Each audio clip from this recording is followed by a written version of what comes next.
Народ, привет! Сейчас мы находимся на самом важном перекрестке Алдана. В эпицентре праздников и веселого настроения. В точке G алданского организма. Перекресток улицы Октябрьская и 10 лет Якутии. Помните проводы русской зимы? Здесь продавалось мороженое, шашлыки и все что угодно. На этом месте была гостиница «Алдан».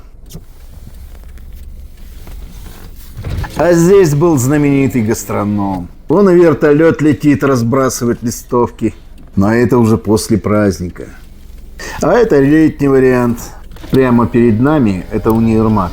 Он значительно увеличился в размерах благодаря кафе «Баргузин». Вот какой он был раньше. В нем продаются обалденные куры за 400 рублей.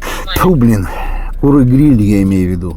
А это здание осталось в нетронутом состоянии, можно сказать. Там была какая-то контора, стал магазин. Всем добра.